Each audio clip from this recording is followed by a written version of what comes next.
Sa ngalan ng Ama at ng Anak at ng Espiritu Santo. Amen. Sumainyo ang Panginoon. At sumainyo rin. Magandang umaga po sa inyong lahat. Magandang umaga din po, Father. Welcome po sa inyo dito sa Pambansang Dambana at Parokya ni Santo Padre Pio. Sa araw pong ito, ika-8 sa buwan ng Agosto, kinugunita ng Simbahang Katolika si Santo Domingo, isang pari.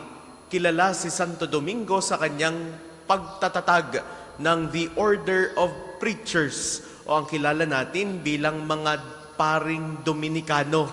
Itinuon niya ang kanyang sarili sa pangangaral para sa mga taong nauuhaw at nalilito tungkol sa pananampalataya, kung paanong ang bawat isa ay makatutugon sa pagtawag ng Diyos. Kaya aminin po muna natin ang ating mga kasalanan upang tayo maging marapat gumanap sa banal na pagdiriwang.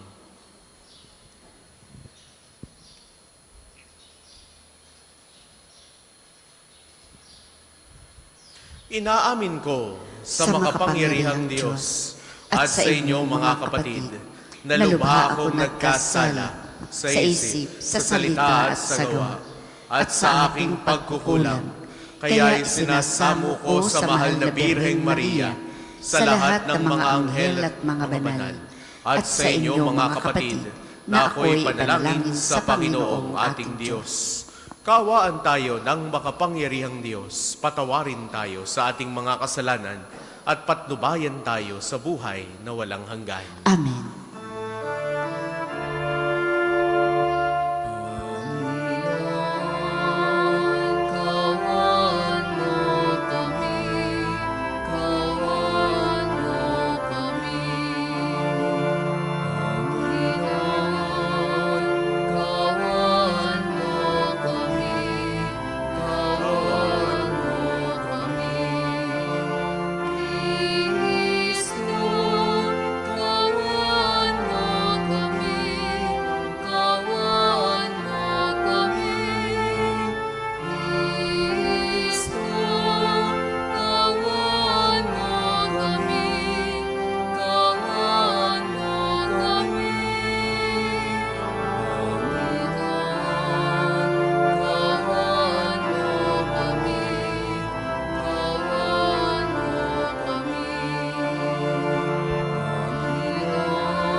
Manalangin tayo. Ama naming makapangyarihan, ng iyong sambayan na naway tuwangan ng ulirang pamumuhay at pagdalangin ni Santo Domingo, maging tagapagtaguyod nawa sa aming katapatan sa iyo, ang namuhay bilang tagapangaral ng maaasahang katotohanan mo sa pamamagitan ni Hesu Kristo, kasama ng Espiritu Santo, magpasawalang hanggan. Amen.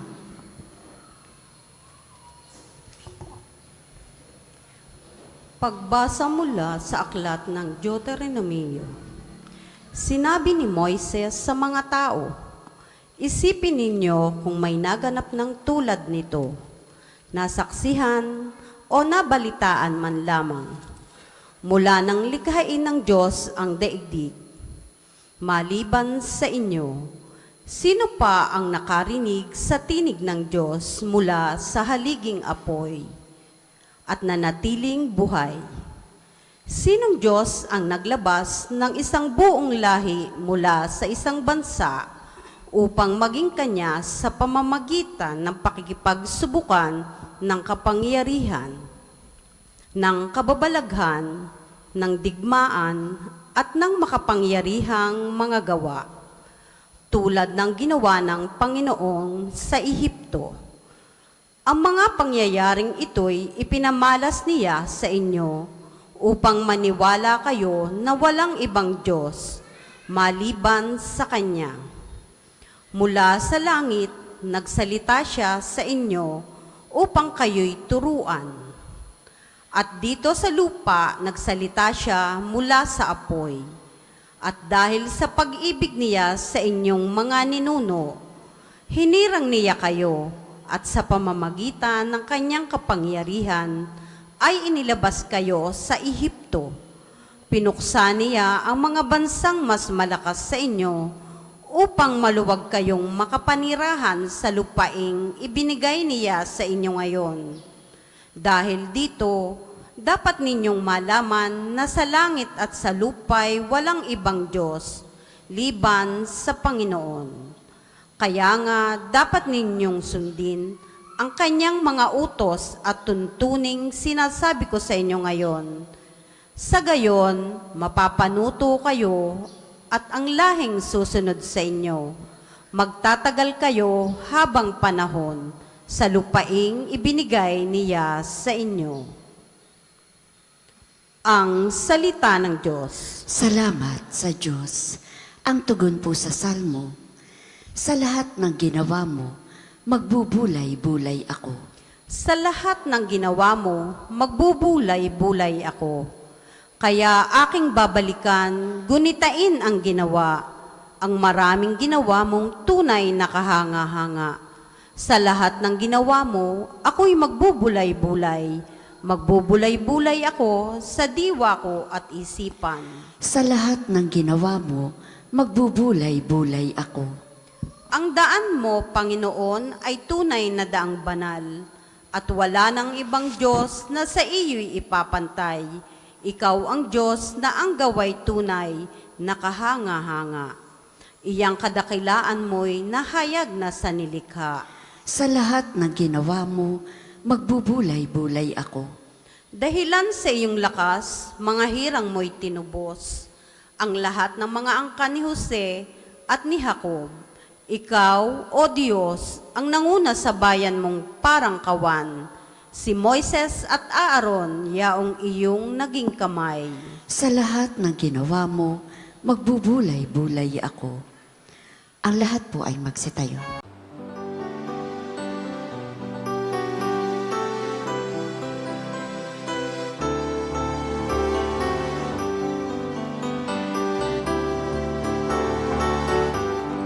Hallelujah, hallelujah, hallelujah, hallelujah, hallelujah, hallelujah,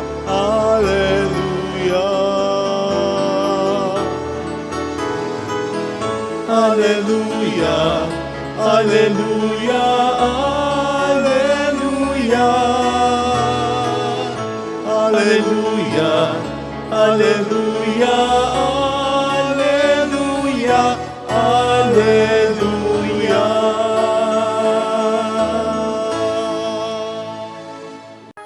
Sumainyo ang Panginoon. At sumainyo rin. Ang mabuting balita ng Panginoon ayon kay San Mateo. Papuri sa iyo, Panginoon.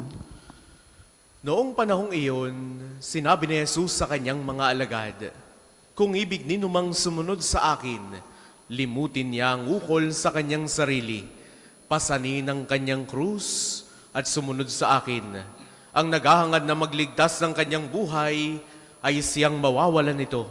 Ngunit ang magalay ng kanyang buhay alang-alang sa akin ay siyang magkakamit noon. Ano nga ang mapapala ng isang tao? Makamtan man niya ang buong daigdig, kung ang katumbas naman nito'y ang kanyang buhay. Ano ang maibabayad ng tao para mabalik sa kanya ang kanyang buhay? Sapagkat darating ang anak ng tao na taglay ang dakilang kapangyarihan ng kanyang ama at kasama ang kanyang mga anghel. Sa panaong yaoy, gagantihan niya ang bawat tao ayon sa kanyang ginawa. Sinasabi ko sa inyo, may ilan sa inyo rito na hindi mamamatay hanggat di nila nakikita ang anak ng tao na pumaparito bilang hari." Ang mabuting balita ng Panginoon. Pinupuri ka namin, Panginoong Hesukristo. Sa inyo pong lahat na naririto at nakikibahagi sa ating banal na pagdiriwang, sa mga sumasama po sa atin sa pamamagitan ng ating Facebook Live, sa inyo po, mga minamahal naming Pilgrims of Hope, ngayon pong taon ng Jubileo, muli po ay magandang umaga sa inyong lahat. Kung ibig ninumang sumunod sa akin, limutin niya ang ukol sa kanyang sarili, pasanin ang kanyang krus, at sumunod sa akin. Ngayong araw na ito, nagbibigay sa atin ng instructions, ng utos si Jesus kung paanong tayo ay magiging katulad niya, kung paanong tayo ay makasusunod sa Kanya. Alam kong sa ating pagparito, bit-bit natin yung ating pagmamahal kay Jesus. And here we are today, Jesus giving us concrete instructions on how we are to follow Him. Sabi ni Jesus, limutin ang ating sarili, pasanin ang Kanyang krus, at sumunod sa Kanya. Subukan po nating himayin. Sabi ni Jesus, number 1, limutin ang ating sarili. To deny ourselves. Kapag nilimot mo ang iyong sarili, gagawin mong sentro ng buhay mo sa Jesus. Jesus should be first and foremost in whatever we do, in whatever we say, in wherever we are. Yung paglimot mo sa sarili ay yung pagtalikod sa anumang kagustuhan mo. Hindi yung gusto mo lang, hindi yung nais mo lang. Sa mga pagkakataong kinakailangang magdesisyon, kailangan mong timbangin na, ito ba'y gusto ng Diyos para sa akin? Ito bang gagawin ko ay gagawin din ni Jesus?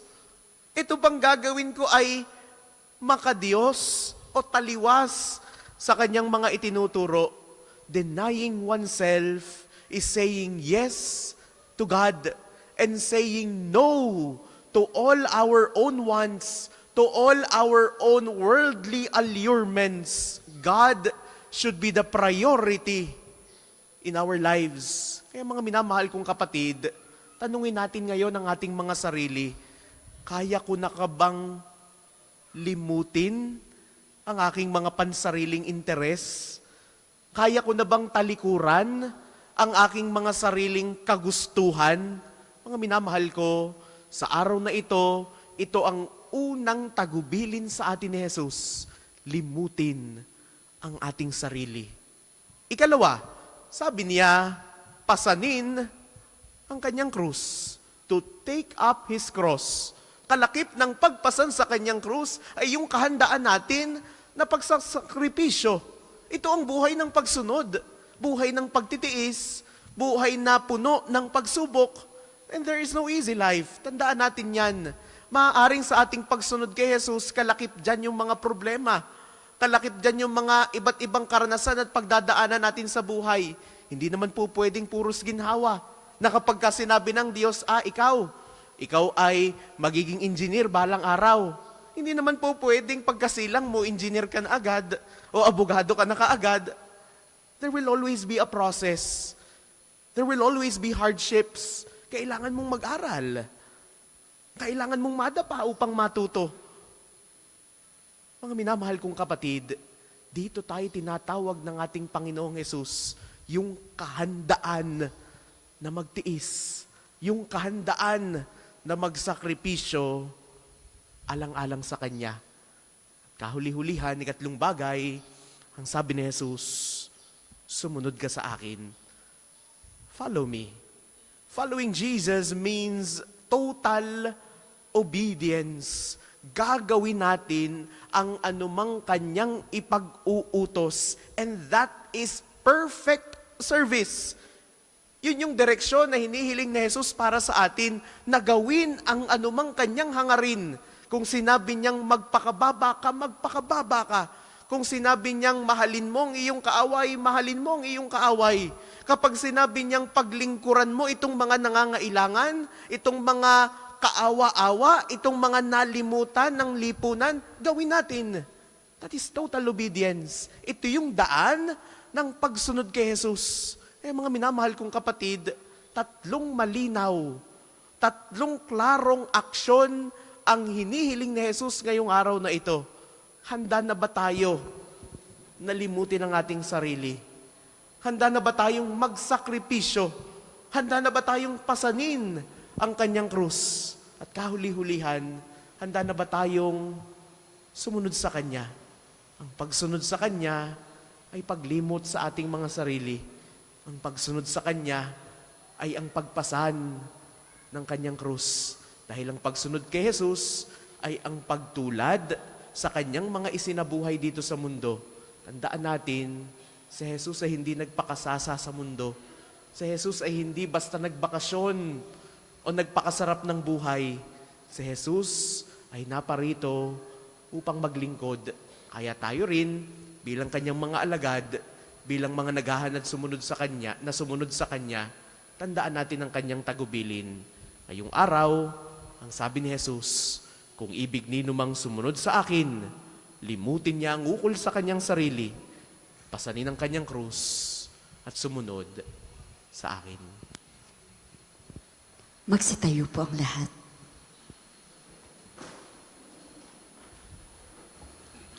Mga kapatid, lumapit tayo sa Diyos na ating mapagpalang Ama at ihayag natin sa Kanya ang kayamanang nais nating kamtin na magdudulot sa atin ng kapakinabangan sa pang-araw-araw nating pamumuhay. Ang atin pong itutugon, namang makapangyarihan, dinggin mo kami.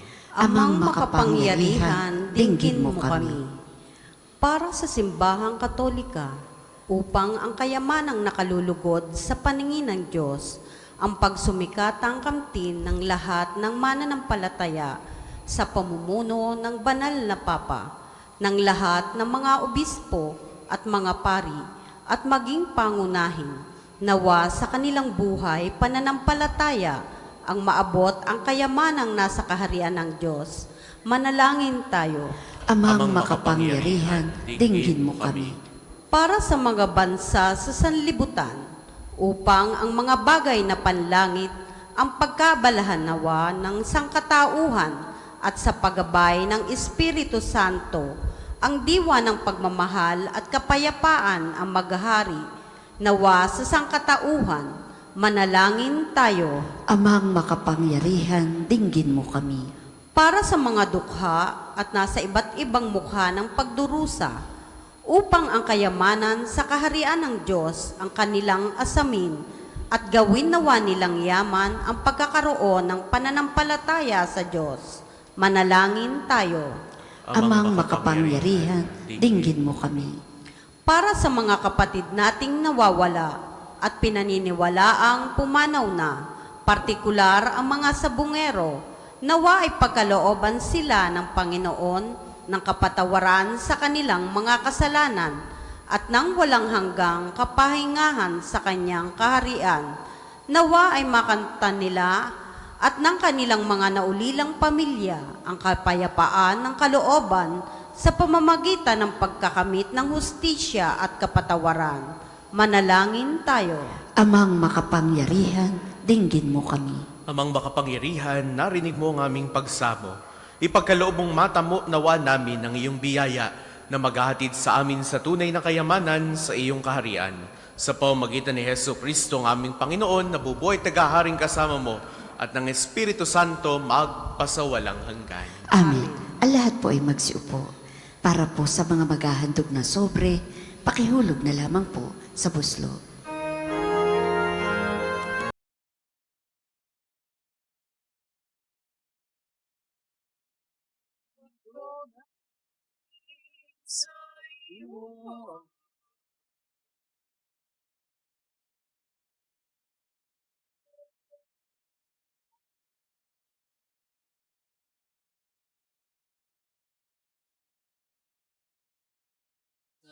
Sumasambot nagmamahal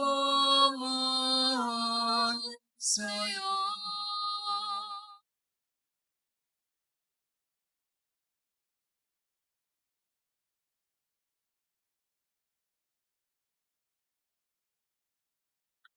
Manalangin kayo mga kapatid upang ang paghahain natin ay kalugdan ng Diyos samang makapangyarihan. Tanggapin nawa ng Panginoon itong paghahain sa iyong mga kamay, sa kapurihan niya at karangalan, sa ating kapakinabangan, at sa buong sambayanan niyang banal. Ama naming lumikha, ang mga inihahain naming panalangin ay tunghayan mo pakundangan sa pakiusap ni Santo Domingo. Sa katatagang dulot ng paghahain ito, pagtibayin mo ang mga nagtatanggol sa pananampalataya, pakundangan sa pagtatangkilik ng kagandahang loob mo. Sa pamamagitan ni Hesu Kristo, kasama ng Espiritu Santo, magpasawalang hanggan. Amen. Sumainyo ang Panginoon. At sumainyo rin. Itaas sa Diyos ang inyong puso at diwa. Itinaas na namin sa Panginoon. Pasalamatan natin ang Panginoong ating Diyos. Marapat na siya'y pasalamatan. Ama naming makapangyarihan, tunay kang marapat na ikaw ay aming pasalamatan. Ngayong si Santo Domingo ay pinararangalan sa pamumuhay niyang totoong uliran at pagiging maaasahan sa panunungkulan. Kaya't si Jesucristo na maaasahan sa katapatan ay inihahayag sa pangangasiwa sa sambayanan. Ang malasakit ng mga ulirang tagapangasiwa noon ay nagpapatuloy magpahanggang ngayon. Sa mga panalangin kanilang iniuukol kaysa ng sambayanan mong dito'y nagtitipon. Kaya kaysa ng mga anghel na nagsisiawit ng papuri sa iyo nang walang humpay sa kalangitan, kami nagbubunyi sa iyong kadakilaan.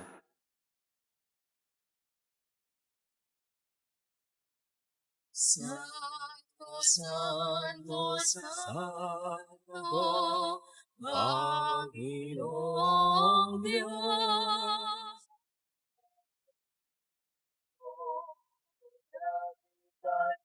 Walang kadakilan mo. Hosana, Hosana, Hosana sa kaitaasan. Hosana, Hosana, Hosana sa kaitaasan. Pinagpalang na paririto sa ngalan ng Panginoon. Hosana, Hosana, Hosana sa kaitaasan. Hosana, Hosana, Hosana sa kaitaasan. Kung hindi po kayang lumuhod, ay manatili pong nakatayo ng may paggalang. Ama naming banal, ikaw ang bukal ng tanang kabanalan. Kaya't sa pamamagitan ng iyong Espiritu, gawin mong banal ang mga kaloob na ito upang para sa amin maging katawan at dugo ng aming Panginoong Jesucristo. Bago niya, pinagtiis ang kusang loob na maging handog. Ginawa kanya ang tinapay, pinasalamatan kaniya. Pinagati-hati niya iyon, iniapot sa kanyang mga alagad at sinabi, tanggapin ninyong lahat ito at kanin. Ito ang aking katawan na ihahandog para sa inyo.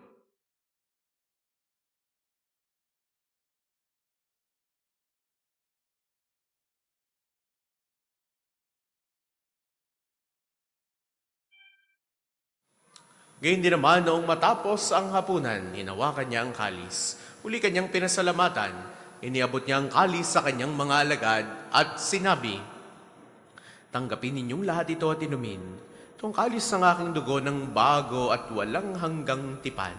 Ang aking dugo na ibubuhos para sa inyo at para sa lahat, sa ikapagpapatawad ng mga kasalanan. Gawin ninyo ito sa pag-alala sa akin.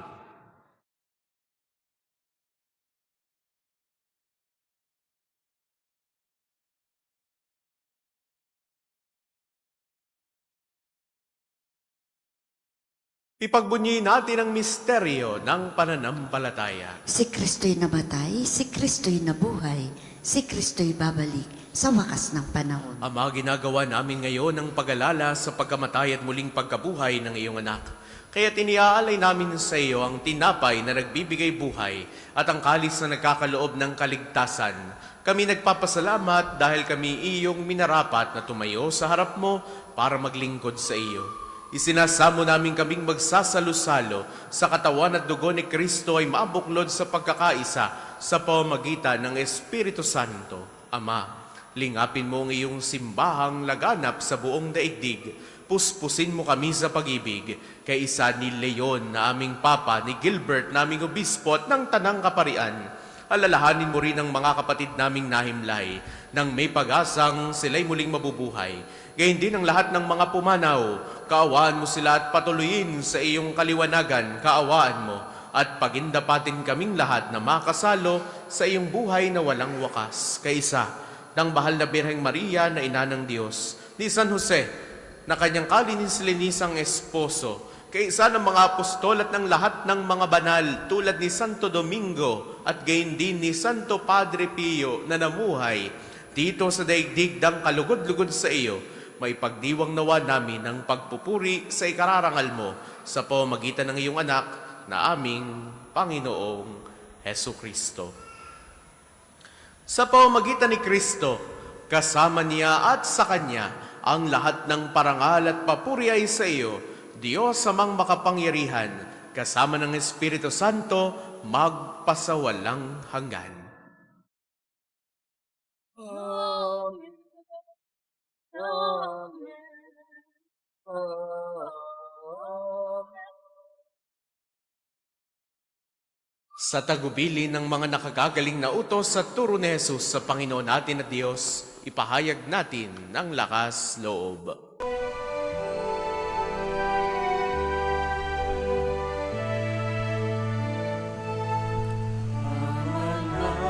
Namin sumasalangit ka, sambahin ang ngalan mo, mapasa amin ang kaharian mo, sundin ang loob mo. Dito sa lupa para ng sa langit, bigyan mo po kami ngayon ng aming kakanin sa araw-araw at pagnawarin mo kami sa aming mga sala para na pagpapatawad namin sa nagkakasala sa amin. At huwag mo kaming ipahintulot sa tukso, at iadya mo kami sa lahat ng masama. Inihiling namin kami adiya sa lahat ng masama, pagkalooban ng kapayapaan na araw-araw, iligtas sa kasalanan at ilayo sa lahat ng kapahamakan, samantalang aming pinananabikan ng dakilang araw ng pagpapahayag ng tagapagligtas naming si Hesu Kristo. Sapagkat iyo ang kaharian At ang kapangyarihan at ang kapangyarihan kailanman. Panginoong Hesu Kristo, sinabi mo sa iyong mga apostol, kapayapaan ang iniiwan ko sa inyo, ang aking kapayapaan ang ibinibigay ko sa inyo. Tungayan mo ang aming pananampalataya at huwag ang aming mga pagkakasala. Pagkalooban mo kami ng kapayapaan at pagkakaisa ayon sa iyong kalooban. Kasama ng Espiritu Santo, magpasawalang hanggan. Amen. Ang kapayapaan ng Panginoon ay laging sumainyo. At sumainyo rin. Magbigayan kayo ng kapayapaan sa isa't isa. Peace be with you. Kordero ng Diyos na nag-aalis ng mga kasalanan ng sanlibutan, maawa ka sa amin. Kordero ng Diyos na nag-aalis ng mga kasalanan ng sanlibutan, maawa ka sa amin. Kordero ng Diyos na nag-aalis ng mga kasalanan ng sanlibutan, ipagkaloob mo sa amin ang kapayapaan. Kung hindi po kayang lumuhod, ay manatili pong nakatayo ng may paggalang. Ito ang kordero ng Diyos. Ito nag-aalis ang mga kasalanan ng sanlibutan, mapalad ang mga inaanyayahan sa kaniyang piging. Panginoon, hindi ako karapat-dapat na magpatuloy sa iyo, ngunit sa isang salita mo lamang ay gagaling na ako.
Manalangin tayo.